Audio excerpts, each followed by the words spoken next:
My dear aspirant, स्वागत है आपका कंपटीशन प्लैनेट पर। सीधे बात करते हैं काम की।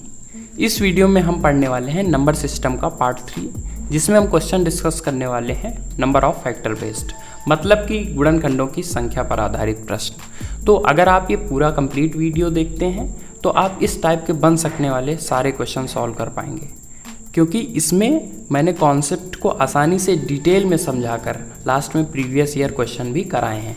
और अगर मैं इसके इम्पॉर्टेंस की बात करूं तो जैसे CGL एग्ज़ाम में लास्ट 2 सालों 17 और 18 दोनों में इससे क्वेश्चन आए हैं, और ये टाइप आपकी बेसिक अंडरस्टैंडिंग के लिए काफ़ी इंपॉर्टेंट है। तो सबसे पहले देखते हैं कि इसमें क्वेश्चन कौन कौन से टाइप के बनते हैं। तो जैसा आपको दिख रहा होगा कि सबसे पहले नंबर ऑफ ऑल फैक्टर, मतलब पूछा जाता है कि किसी भी जो भी दिया जाएगा नंबर, और पूछा जाएगा इसके सभी गुणनखंडों की संख्या। ऑड फैक्टर मतलब विषम गुणनखंडों की संख्या, ऐसे ही सम गुणनखंडों की संख्या। और पूछा जाता है कि इनके जो भी गुणनखंड आ रहे हैं उनका सम क्या होगा, मतलब पूरे गुणनखंड हैं उनका योग, सम गुणनखंड जो भी हैं उनका योग। तो ऐसे सारे योग वाले टाइप के क्वेश्चन बनते हैं। और ऐसे ही जैसे योग पे है वैसे ही इनके प्रोडक्ट पे क्वेश्चन बनते हैं जितने भी थे। दूसरी चीज़ यहाँ पे और पूछा जाता है कि नंबर ऑफ, जैसे किसी का मल्टीपल पर्टिकुलर बोल दिया जाए कि जैसे अरे ये उसी का टाइप है कि सम और विषम का। सम और विषम में होता क्या है कि 2 का मल्टीपल होना चाहिए, 2 का मल्टीपल नहीं होना चाहिए। मैं आपको सब चीज़ें समझाऊंगा। और ऐसे ही टाइप बनता है कि स्क्वायर और क्यूब फैक्टर कौन कौन से हैं जो हो सकते हैं। तीसरी चीज़ प्राइम फैक्टर पूछा जाता है, और प्राइम फैक्टर मतलब कितने यूज हुए हैं मैं आपको अभी आगे क्लैरिफाई करूंगा। तो सबसे पहला जो टाइप है वो हम समझते हैं कि नंबर ऑफ ऑल फैक्टर, मतलब सभी गुणनखंडों की संख्या अगर पूछा जाता है तो हम कैसे निकालेंगे। जो सबसे फर्स्ट और बेसिक चीज़ है आपको ये समझनी होगी कि कोई भी जैसे नंबर दिया जाता है, आपको 2 टाइप का क्वेश्चन में दिया जाएगा। या तो आपको नंबर दे दिया जाएगा, जैसे मैं यहाँ पे लूँ, जैसे आपको कोई नंबर दिया जाएगा 360 ऐसे बोल दिया जाएगा और इसी पे बेस्ड क्वेश्चन बन जाएगा। दूसरा, इसी को आपको खुद वो प्राइम फैक्टराइजेशन कर देगा, क्योंकि जब बड़े क्वेश्चन होते हैं तो वहाँ प्राइम फैक्टराइजेशन करने में हमें प्रॉब्लम होती है, तो क्वेश्चन में दे दिया जाता है। जैसे कि इसी का मैं अगर फैक्टराइजेशन करूँ तो फैक्टराइजेशन करने का एक मेथड है। हम ऐसे करने को तो इसको बेसिक से करेंगे कि 360 ऐसे लिख के आप पहले 2 से डिवाइड करेंगे 3 से, क्योंकि 2, 3, 5 यही प्राइम होते हैं। बट हमें क्या करना है कि सिंपल सा इसको देखना है कि ये किन 2 नंबर में ब्रेक हो सकता है। आपको सिंपल सा बस सोचना है। तो जैसे एकदम सिंपल अगर मैं लूँ तो आप इसको 36 और 10 में तो ब्रेक कर सकते हैं ना, क्योंकि ये दोनों बातें सेम है। अब 36 को भी हम किस में ब्रेक कर सकते हैं, 9 और 4 में। तो 9 और 4 का मतलब क्या है कि 9 को हम लिख सकते हैं 3 पावर 2, 4 को लिख सकते हैं 2 पावर 2, क्योंकि ये प्राइम नंबर है। 9 और 4 प्राइम नंबर नहीं थे, हमें सबको प्राइम में ही लिखना है। ऐसे ही 10 को हम लिख सकते हैं तो 2 × 5। तो जो हमारा प्राइम फैक्टराइजेशन हुआ इसका, वो क्या हुआ कि 2 यहाँ 2 बार है, 1 बार, तो 2 की पावर 3, 3 की पावर 2 एंड 5 की पावर 1। तो ये इसका प्राइम फैक्टराइजेशन हुआ। क्वेश्चन में आपको या तो ये देगा या ये देगा।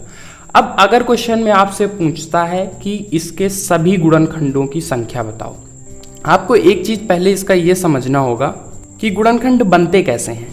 मतलब बनने का मतलब ये है कि इसके गुणनखंड होंगे कौन कौन से। तो सबसे पहले आप समझिए कि जैसे 360 है तो इसका पहला गुणनखंड जो होता है वो 1 होता है। इसके बाद 2, फिर 3, फिर अब देखिए 2, 3, इसके बाद जो नंबर बनेंगे इन्हीं से मिल के बनेंगे। और वो फैक्टर का मतलब यही होता है कि वो सारे नंबर जो इसको डिवाइड कर पाएँ। तो ये सारे हमें पता है, इनको अगर हम एक साथ ले लें तब भी ये डिवाइड करेंगे, इनको हम अगर इनके कुछ पार्ट भी लेते हैं तब भी वो इसको डिवाइड करेंगे, क्योंकि ये इसका प्राइम फैक्टराइजेशन है। तो मतलब हमारे पास यहाँ पे जो ये लिखा हुआ है 2 पावर 3, 3 पावर 2 और 5 पावर 1, तो यहाँ पे इनके जो भी दिए हुए नंबर हैं इनसे हम कितने तरीके से नंबर चूज कर सकते हैं और कॉम्बिनेशन बना सकते हैं। तो जैसे ये दिया हुआ है तो देखो 2 की पावर 3 के पास 2 पावर 0 तो होगा ही, इसका मान 1 होता है। ऐसे ही 2 पावर 1 भी होगा इसके पास, 2 पावर 2 भी ले सकते हैं और 2 पावर 3 ले सकते हैं। 3 की पावर 2 को ऐसे ही हम 3 की पावर 0 ले सकते हैं, 3 की पावर 1 ले सकते हैं, 3 की पावर 2 ले सकते हैं। ऐसे ही 5 की पावर 1 से हम 5 पावर 0 और 5 पावर 1 ले सकते हैं। अब आपको ये समझना होगा कि इन्हीं सब से जितने भी हम कॉम्बिनेशन बना सकते हैं वही होते हैं नंबर ऑफ फैक्टर। तो आप सोचिए कि इससे हम क्या बना सकते हैं। जैसे 2 की पावर 0 का हम इसमें मल्टीप्लाई करा के या तो इसमें करा सकते हैं, इसमें आगे कराने के बाद या तो इसमें, फिर इसमें, इसको भी आगे ही ऐसे इसमें। तो मतलब आपको ये समझना होगा कि ये जो 4 हैं, 4 नंबर जो हैं इनका 3 में मल्टीप्लाई करा के आगे 2 हमारे पास और चॉइस हैं।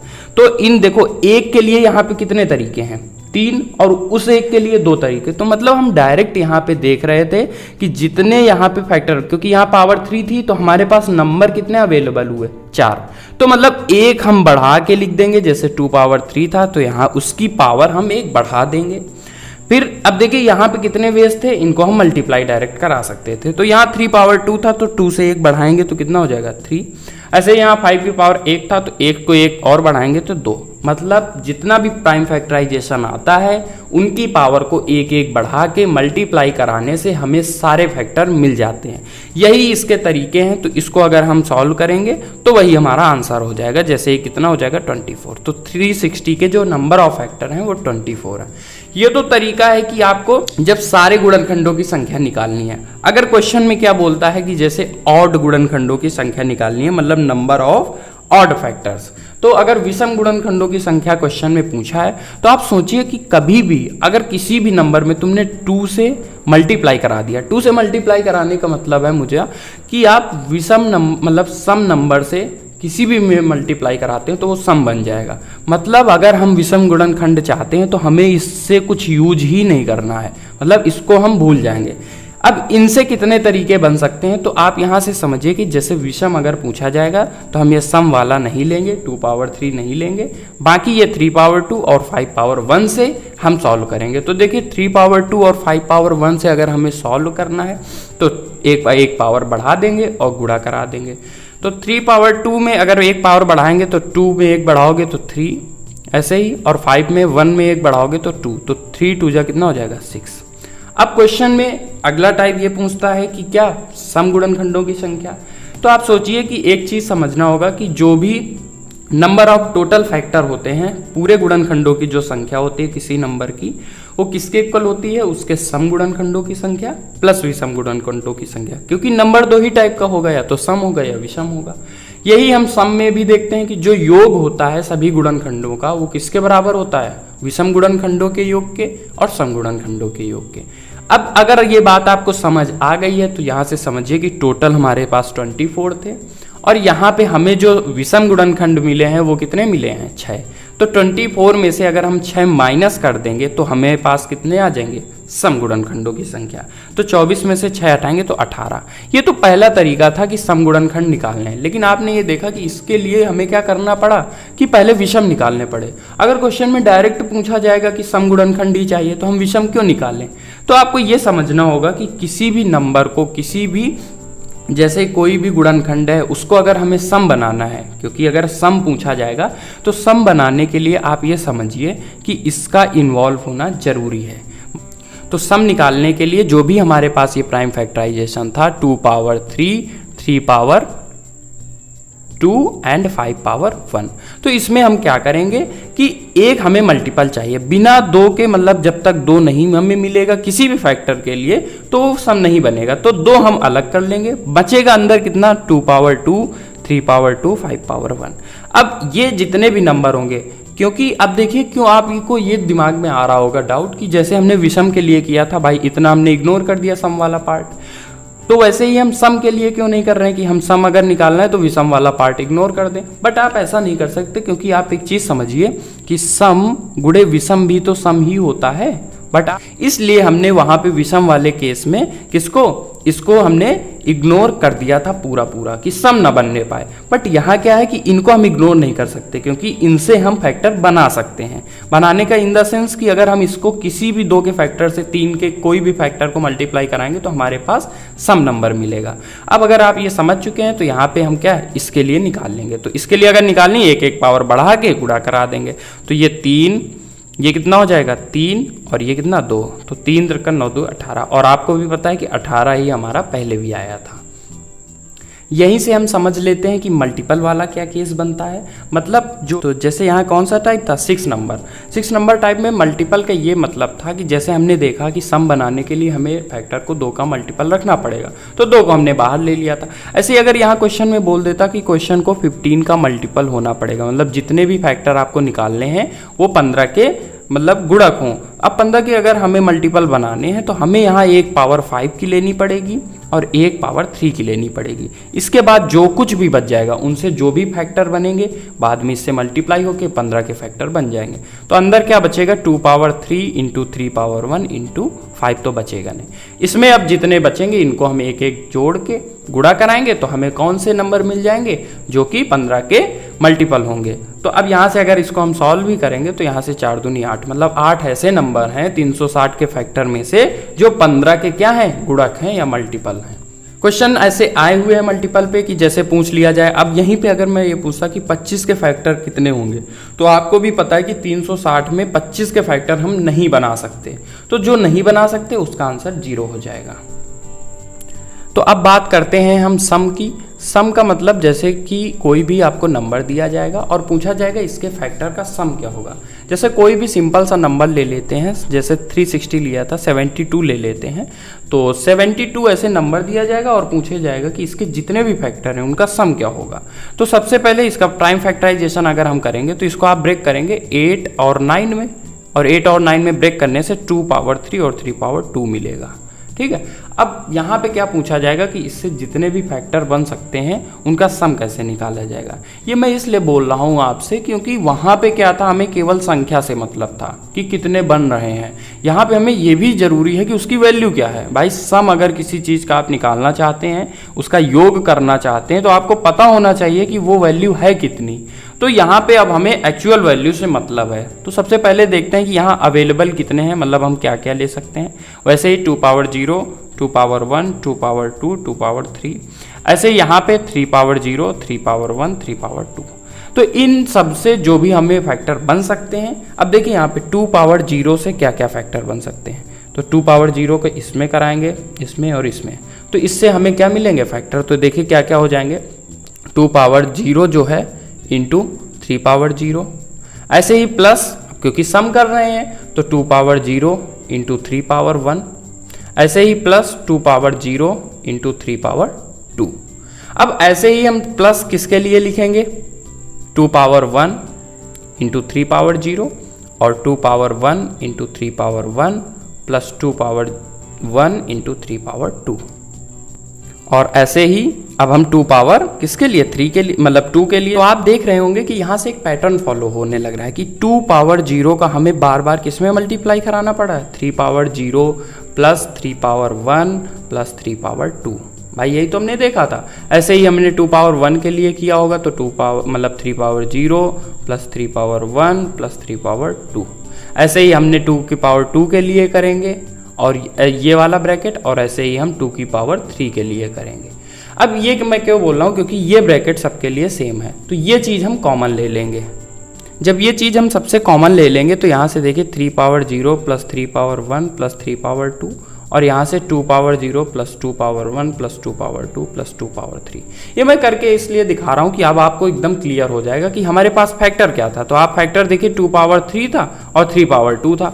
तो आप देखिए जितना भी नंबर होता है उतने ही तक हमें उसके फैक्टर लिखने होते हैं ब्रैकेट में। तो देखिए 3 पावर 2 था तो 3 0 3 1 3 2, और यहाँ पे 2 पावर 0 2 पावर 1 2 पावर 2 2 पावर 3। तो सम के लिए हमें क्या करना है, ब्रैकेट के और यहाँ पे मल्टीप्लाई रहेगा, ये आपको ध्यान रखना है। तो यहाँ से अगर कोई छोटा नंबर है तो हम डायरेक्ट यहाँ से, आपको भी पता है कि इन किसी भी वैल्यू, आपको सबको वैल्यू पता है, आप डायरेक्ट कर सकते हैं। अगर आपको वहाँ पे वैल्यू निकालने में दिक्कत होती है तो फिर हमें पता है ये जीपी की सीरीज चल रही है, क्योंकि देखिए जीपी का योग का फॉर्मूला a इंटू आर जो भी है n-1 अपॉन r-1, वो फॉर्मूला लगा के हम वहाँ से भी वैल्यू निकाल सकते हैं। तो अब ऐसे ही हम बात करेंगे कि इसका अगर प्रोडक्ट पूछा जाता है, मतलब जैसे अभी हमने नंबर लिया था 72, तो पूछा जाएगा कि इसके जो भी गुणनखंड हैं उनका गुणा क्या होगा।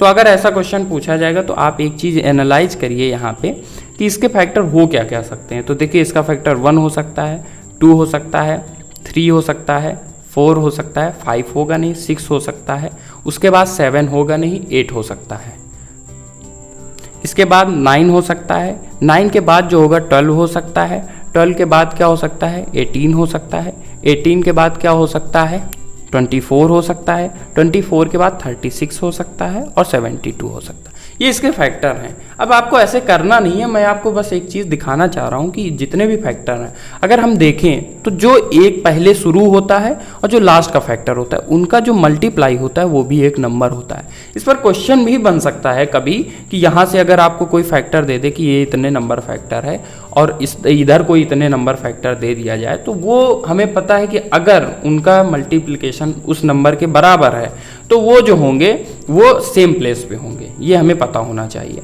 दूसरी चीज़ यहाँ पे अगर और हम देखें कि 36 इंटू 2 72, 24 इंटू 3 मतलब ये भी कितना 72, 18 चौक 72, 12 छंग 72, 8 9 72, तो सब वो नंबर दे रहे हैं। तो यहाँ से हमें एक चीज़ पता चली कि अगर हम देखेंगे कि पेयर जो बनते हैं वो नंबर देते हैं, तो दो दो के पेयर, तो जितने फैक्टर थे उसके ही आधे हमें क्या नंबर मिल जाते हैं। मतलब जितने फैक्टर हमने देखे थे यहाँ 72 के अगर फैक्टर देखें तो 1 2 3 4 5 6 मतलब 12 फैक्टर अगर थे तो उनमें से 12 में से 6 बार 72 बन चुका है। मतलब कि 72 कितने बार हमें मिलेगा, अगर सबका गुणा कराएंगे तो वहाँ पे हमें क्या मिल जाएगा। आप इसको ऐसे भी लिख सकते थे कि 1 इंटू 2 और ऐसे लास्ट में 72 जाएगा, तो यहाँ से पेयर बनने शुरू हो जाएंगे और पेयर कितने बन जाएंगे, उसके जितने भी फैक्टर थे उनके आधे। तो हमारा यहाँ से फॉर्मूला तैयार हो गया कि अगर कोई संख्या n है और इसके फैक्टर कितने हैं मतलब a हैं, तो वो जो नंबर का मल्टीप्लिकेशन होगा वो a/2 होगा। ये हमें डायरेक्ट लगाना है और क्वेश्चन सॉल्व हो जाएगा। तो जैसे इसी क्वेश्चन की अगर बात करें तो इसका क्या नंबर 72 है, इसके नंबर ऑफ फैक्टर के 12 थे तो 12/2 6 मतलब 72 की पावर 6 क्या हो जाएगा 72 के सभी गुणनखंडों का गुणनफल। अब अगला टाइप हमारा देखते हैं इसी पे बेस्ड स्क्वायर वाला, कि स्क्वायर पूछा जाता है, कोई भी नंबर दिया जाता है, आपको नंबर देगा या आपको कोई प्राइम फैक्टराइजेशन खुद करके दे देगा। तो जैसे हम अपने ले लेते हैं अकॉर्डिंग, जैसे 2 पावर कोई भी ले लेते हैं 8, 3 पावर 6, 5 पावर 4 और 7 पावर 3, जैसे ये कोई नंबर था और आपसे पूछा जाएगा इस नंबर के लिए, इस प्राइम फैक्टराइजेशन के लिए आप बताएं कि इसके कितने ऐसे फैक्टर होंगे जो पूरे पूरे स्क्वायर होंगे और कितने ऐसे फैक्टर होंगे जो पूरे पूरे क्यूब होंगे। तो आपको अगर ऐसा क्वेश्चन पूछा जाता है तो सिंपल सी आपको अंडरस्टैंडिंग रखनी है कि कोई भी नंबर स्क्वायर कब बनता है। स्क्वायर बनने के लिए आपको पता होना चाहिए कि वो नंबर 2 बार आना चाहिए गुणे में। अगर जब तक वो 2 पेयर नहीं बनेंगे तब तक वो नंबर स्क्वायर नहीं बनेगा। अब मतलब क्या है, जैसे मैं 2 पावर 7 लिखूं तो ये कभी भी स्क्वायर नहीं बन सकता। क्यों? क्योंकि आप इसको 2 के पेयर में बना ही नहीं पाएंगे। आप इसको 2 पावर 3 लिखेंगे तो दूसरा 2 पावर 4 हो जाएगा। तो कभी भी 2 नंबर सेम पेयर में नहीं आ पाएंगे। अगर 2 पावर 4 आप लिखेंगे तो इसको आप लिख देंगे 2 पावर 2 में और 2 पावर 2 में, तो ये स्क्वायर बन सकता था। बट अगर कोई भी नंबर 2 से डिवाइड नहीं है, उसकी पावर 2 से डिवाइड नहीं है, तो वो नंबर कभी स्क्वायर नहीं बन सकता। यहाँ पे हमें कैसे समझना है कि जैसे 2 पावर 8 को हम अगर लिखेंगे, यहाँ पे अगर इसके फैक्टर खुद बनाएंगे तो 2 power 0, 2 power 1, 2 power 2, 2 power 3, 2 power 4। तो अब यहाँ से समझते हैं कि जैसे ये 2 से डिवाइड है 0, तो ये एक पहला फैक्टर हो गया, ये हमारा दूसरा फैक्टर, ये तीसरा फैक्टर। तो आप देख रहे हैं कि जो फैक्टर है वो एक एक के गैप में आ रहे हैं, मतलब कि हर दूसरा नंबर क्या हो रहा है, एक स्क्वायर बना रहा है। और अपना ये 2 पावर 0, क्योंकि ये हम इसमें 8 में कंक्लूड नहीं होता है। यहाँ अगर हम पूरे ये फैक्टर देखेंगे तो ये 9 आएंगे। तो मतलब कि हमें यहाँ से समझ आया कि जो भी पावर में लिखा होगा वो जितने 2 से डिवाइड हो जाएगा वो, और +1 2 पावर 0 वाला, वो हो जाएंगे उसके क्या परफेक्ट स्क्वायर फैक्टर, मतलब वो वर्ग बना रहे होंगे। तो ऐसे ही हमें सबके लिए करना है। ये इतने फैक्टर हो गए जो स्क्वायर बनाते हैं। अब आगे जैसे 3 पावर 6 के लिए आप खुद से बता पाएंगे कि 6 जो 2 से कितने बार डिवाइड है, 3 टाइम। तो 3 टाइम पूरा चला गया। इंटीग्रल वैल्यू हमें लेनी है। अगर 7 भी यहाँ होता तो हम क्या ले लेते, 3 ले लेते। 3 और +1 वो 3 पावर 0 वाला, तो यहाँ से कितना हो जाएगा 3। ऐसे ही 5 पावर 4 जैसे यहाँ पे दिया हुआ था, तो 5 पावर 4 के लिए 2 बार तो पूरा गया और एक वो 5 पावर 0 तो 3। ऐसा अब यहाँ पे आप देखिए, इसको आप बताइए कि 3 जो है 2 से पहले 1 टाइम जाता है इंटीग्रल सोल्यूशन, तो इसमें एक और ऐड कर देंगे 2, और इसको हम देख लेंगे। तो ये 4 आया था, 4 1 5, 5 3 जा कितना था 15, 15 3 जा कितना था 45, 2 जा 90। तो 90 ऐसे फैक्टर होंगे इसके जो कि परफेक्ट स्क्वायर बनाते होंगे।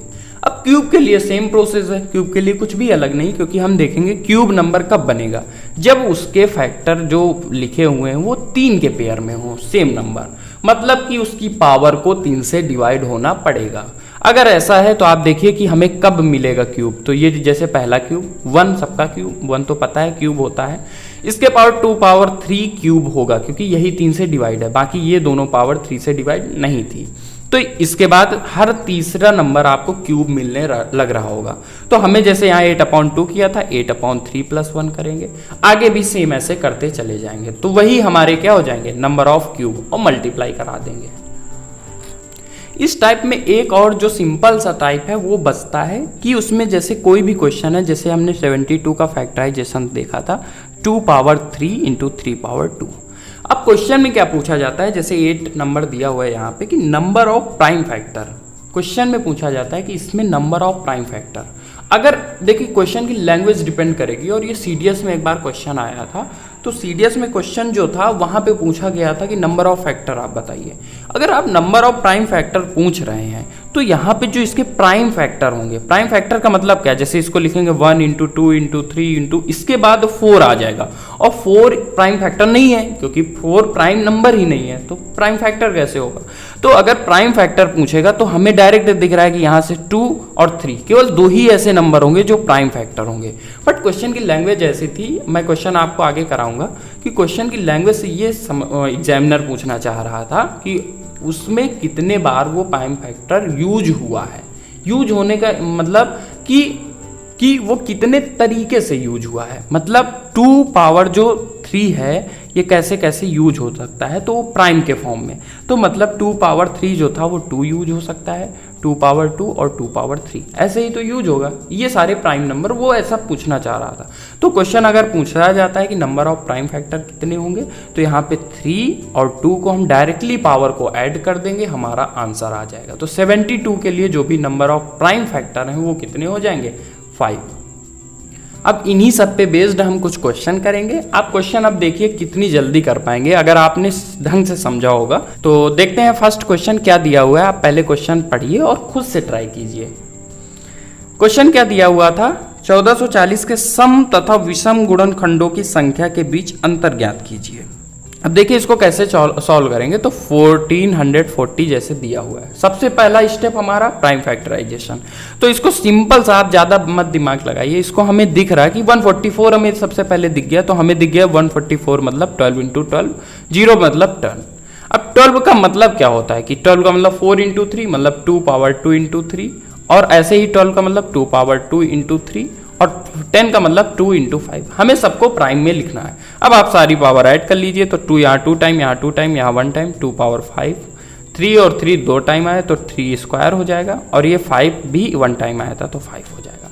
अब ये सिंपल सा आ गया।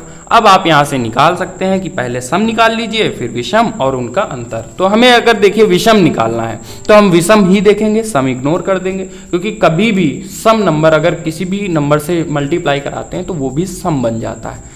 तो यहाँ से पावर जो है उसमें 1 बढ़ाएंगे तो 3, यहाँ 1 बढ़ाएंगे तो कितना हो जाएगा 2, तो 3 दूनी 6, मतलब 6 ऐसे फैक्टर थे जो कि विषम थे।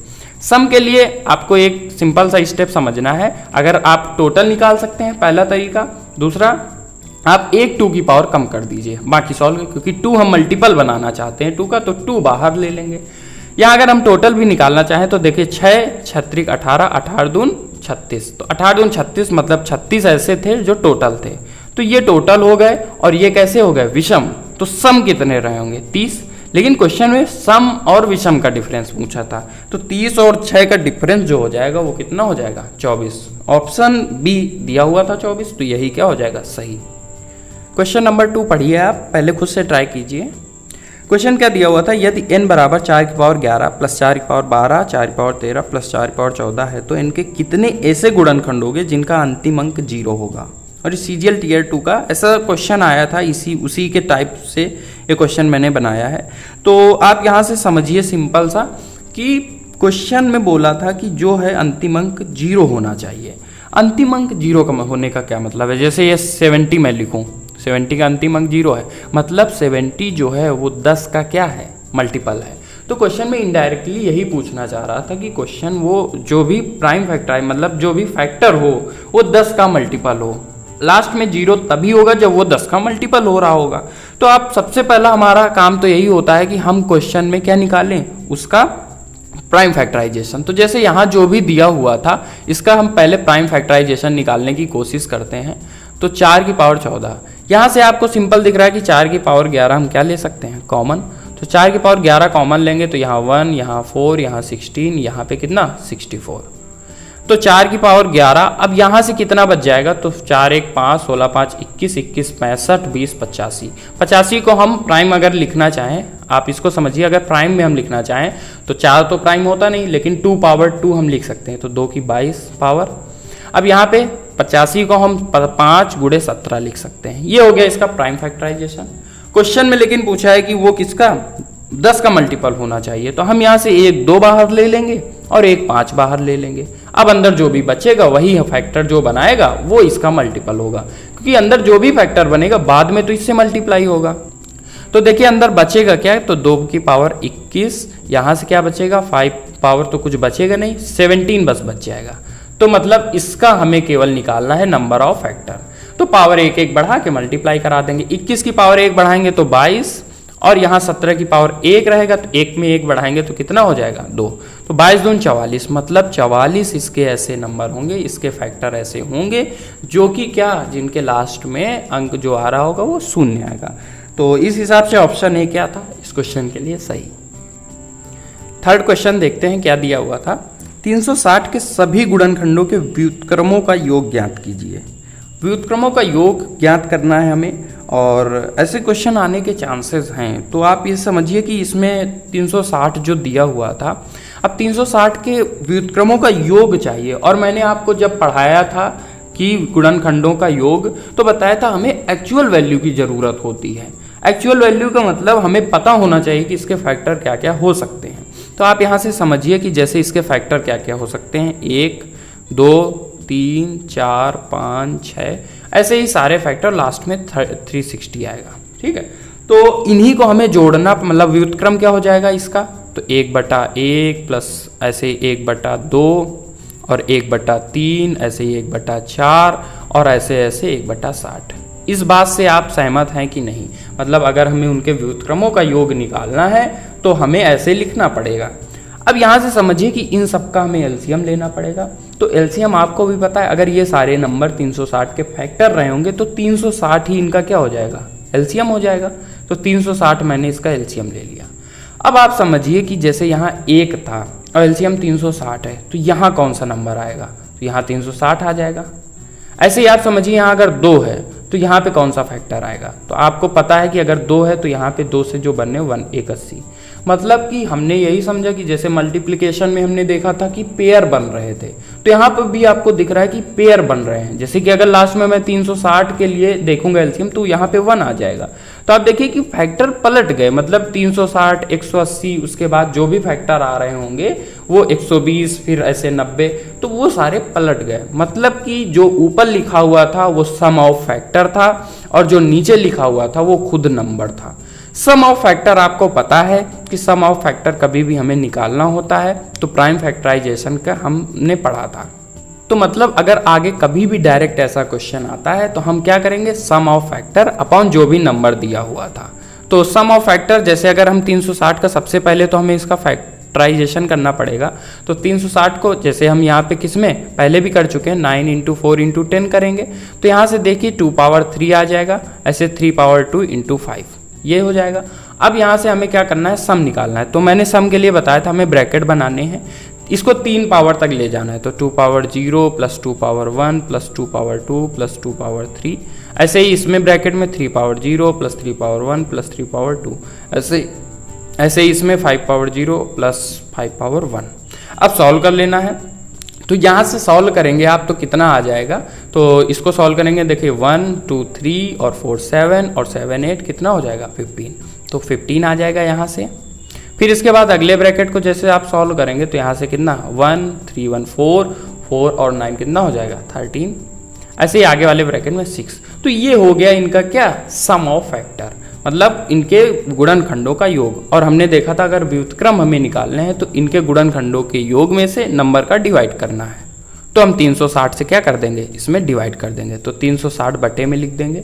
अब 6 से देखिए 60 बार तो पहले चला जाएगा, और आपको भी पता है 15 60 से 4 बार चला जाएगा, तो एटलीस्ट आया 13/4। अब हम ऑप्शन देख लेंगे, तो 13/4 मतलब इसको सारे 3 में थे, तो इसको और आगे सॉल्व करते हैं। तो ये देखिए आप पूरा 4 बार तो 3 बार तो जाएगा, फिर 1 बचेगा, तो 2 × 5 3.25। 3.25 ऑप्शन सी था, तो ऑप्शन सी क्या हो जाएगा इस क्वेश्चन के लिए सही। तो आगे अगर कभी भी ऐसा क्वेश्चन आता है व्युत्क्रम वाला, तो हम क्या करेंगे कि सीधा उसके जो भी सम ऑफ फैक्टर होंगे और अपॉन उसी नंबर से डिवाइड करा देंगे, आंसर आ जाएगा। 4 नंबर क्वेश्चन देखते हैं, और इसमें ज़्यादातर क्वेश्चन मैंने तो आपको कॉन्सेप्ट में ही करवा दिए थे। ये कुछ क्वेश्चन थे जो प्रीवियस ईयर आए हुए थे, जैसे ये देखिए कि CGL Tier 2 में ये भी क्वेश्चन आया था, और ये काफ़ी अच्छा क्वेश्चन मुझे लगा, क्योंकि यहाँ पे ये बोला था कि ABC एक नंबर है ABC, और इसके जो फैक्टर हैं वो 2 हैं। इसके बाद वो उन्होंने बोला कि जो ABC हमने एक नंबर लिया, इसके फैक्टर आप निकालने हैं। अब इसके लिए आपको इस नंबर की समझ होनी चाहिए, और ये मैंने आपको पढ़ाया था डिविजिबिलिटी रूल में ये नंबर। तो अगर आपने वो वाला वीडियो नहीं देखा है, तो आप यहाँ पे क्लिक करके वो वीडियो देख सकते हैं। दूसरी चीज़, ये चीज़ पता होनी चाहिए कि कोई भी जैसे 3 डिजिट नंबर है और वो रिपीट कब करता है, तो रिपीट वो तभी करता है जब हम उस नंबर में 1001 का मल्टीप्लाई कराते हैं। ये आपको याद रखना होगा, बहुत काम आएगा, इस पे बहुत क्वेश्चन बने हैं। अब हमें ये समझना होगा कि 101 का प्राइम फैक्टराइजेशन क्या है, क्योंकि यहाँ तो क्वेश्चन में गिवन ही था, मतलब इसको हमने ऐसे लिख दिया कि अगर ABC में हम 101 का मल्टीप्लाई कराते तो हमें यही 6 अंक वाला नंबर मिल जाता। अब हमारा जो मेन टारगेट है कि 101 किसका फैक्टर होता है, मतलब इसके फैक्टर क्या क्या है। तो इसको जब आप 101, आप देखिए 101 को जैसे आप डिवाइड करेंगे, तो जैसे पहला नंबर जो होगा सबसे छोटा, वो इसको जो डिवाइड कर रहा होगा वो क्या होगा 7। तो 7 ऐसे भी आगे आप जाएंगे तो 7, 11 और 13, आपको 3 ऐसे नंबर मिलेंगे आप जब करके देखेंगे। मतलब इस वाले में हमें क्या मिल गए, ये क्या है 3 फैक्टर मिल गए। दूसरी चीज यहाँ पे बोला था ABC के 2 फैक्टर हैं। 2 फैक्टर कभी भी किसी नंबर के होते हैं, इसका मतलब एक ही है कि वो प्राइम नंबर होगा, वो नंबर खुद और 1। तो यहाँ पे तो कोई स्कोप नहीं था, ये 2 ही फैक्टर बनेंगे। यहाँ स्कोप अब क्या होगा कि इसकी पावर 1 इसकी पावर 1, तो यहाँ से कंबाइन करके एक दूसरे से गुणा करा के हम कितने फैक्टर बना सकते हैं, एक ज़्यादा बढ़ाएंगे फिर गुणा, फिर एक ज़्यादा बढ़ाएंगे फिर गुणा, फिर एक ज़्यादा बढ़ाएंगे, मतलब यहाँ से हम 8 फैक्टर बना सकते थे। और 2 फैक्टर यहाँ पे भी है, तो 8 ये जो थे पहले वाले में जाएंगे 8 और एक दूसरे से मिलके, मतलब इनको सबको गुणा करा के हमारा आंसर कितना आ जाएगा 16। तो ABC के कितने गुणनखंड हो जाएंगे 16। तो ऑप्शन ए क्या हो जाएगा इस क्वेश्चन के लिए सही। आई होप आपको वीडियो और कॉन्सेप्ट मेथड समझ आए होंगे। तो अगर आपको वीडियो अच्छा लगा है, मेथड्स अच्छे लगे हैं, तो आप वीडियो को लाइक करें और चैनल को आप जरूर से जरूर सब्सक्राइब करें।